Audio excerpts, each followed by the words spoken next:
Subheadings allow readers to quickly understand what your article is about and decide whether they want to read it. Like headings, subheadings should spell out a promise for your readers so they can see what they can gain from each paragraph. Watch on to learn more about how to write great subheadings in your blog posts.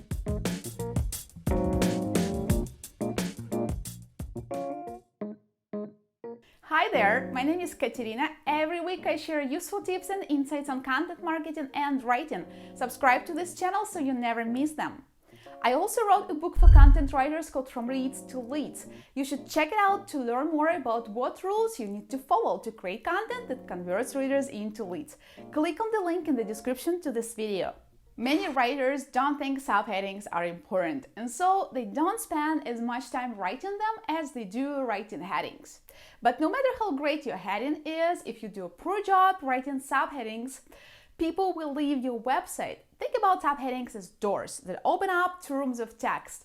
If these doors look hard to unlock, people won't try to open them. Let me give you an example. Last year, I decided to enroll in a yoga teacher training course. I've been doing yoga for a long time, so I just decided to learn more how it actually works.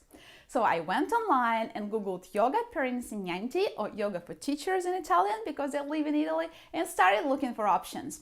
The first school that I came across was near my city, and their website was full of information. The long wall of text that this information was pressed into looked impenetrable.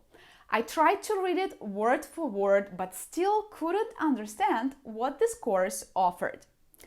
Of course, I could have just called and had my questions answered, but I preferred to keep browsing. A few hours later, I came across another school, a bit farther away from my town, but with a website that looked way cleaner and far more readable. The content was broken down into large blocks of text with information about the price, the date and time of the lectures, the program, the certification, how to enroll, and other details. All my questions got answered, and I was pretty convinced that this was the course that I needed to take. My buying decision was first and foremost influenced by how easy it was to consume content on this school's website. Everything else was secondary. Readable content doesn't only keep the readers on a page, it can actually influence their buying decision. Check out my video about content readability, I'll link to it at the end of this video. Most readers won't read your content word for word. They will most likely just scan your text looking for useful and engaging information. If your blocks of text don't make it easy for your readers to spot useful information by scanning, they won't take the time to search for it. Subheadings are like maps that help readers navigate the text. But writing them is not that easy. The most common mistakes that writers make when writing subheadings include not thinking enough about how to describe the paragraph, being creative at the expense of clarity, being inconsistent with the structure of subheadings, drifting away from the topic of the article. Let's look at these mistakes in detail. Not thinking enough about how to describe the paragraph. For example, calling a section in an article about mobile app security requirements doesn't describe this section and doesn't make it easier for the reader to understand what they can gain from this paragraph. If you aren't sure what you want to say, ask yourself these questions. What is this paragraph about? What is the most important part of this paragraph? What do I want the readers to take from this paragraph? Your answers to these questions will help you settle on a subheading that gives a promise to the reader. Instead of saying security requirements, a better subheading could be how to define security requirements for your mobile app. Now your readers know what to expect and may be interested to continue reading. Being creative at the expense of clarity. Trying to be creative in writing subheadings is great, but not when it leads to confusion.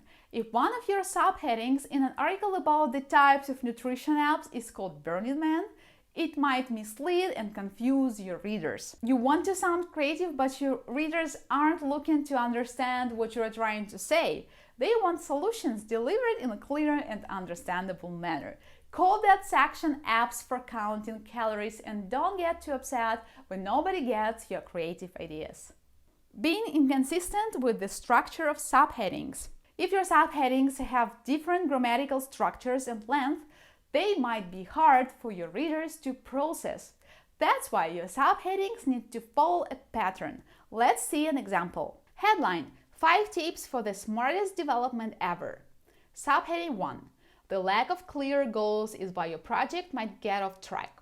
Subheading 2: deal with over-engineering. Subheading 3: stop reinventing the wheel. Subheading 4: why DevOps is what you need. These subheadings aren't consistent. They don't create a rhythm that makes it easy to process the information. Let's see how we can fix them. Subheading 1: set clear goals. Subheading 2: avoid over-engineering. Subheading 3: stop reinventing the wheel. Subheading 4: use DevOps. Simple, isn't it? Drifting away from the topic of the article. Every subheading in your article needs to link back to your article's main heading. This simple rule allows you to stay on track and not turn your work into an overweight piece about everything and nothing at once.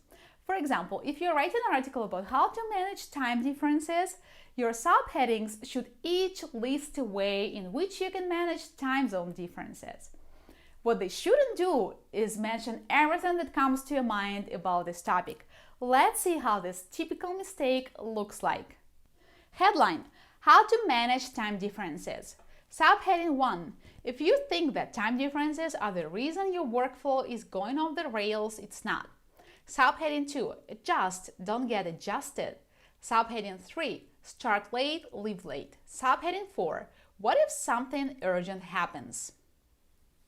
Subheading 1: if you think that time differences are the reason your workflow is going off the rails, it's not. And subheading 4: what if something urgent happens? Don't fit with the heading how to manage time differences, so they shouldn't be there. If you want to emphasize that having teams spread across different time zones isn't a big problem, you can talk about it in the introduction and prove it throughout your article. It can actually be your key message. Let's see how we can fix the subheadings above to stay on track.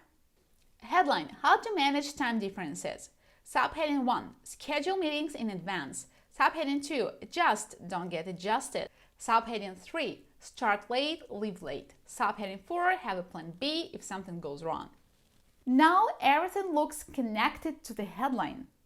View your article as a stairway, where every step is a subheading that helps move your reader closer to the top.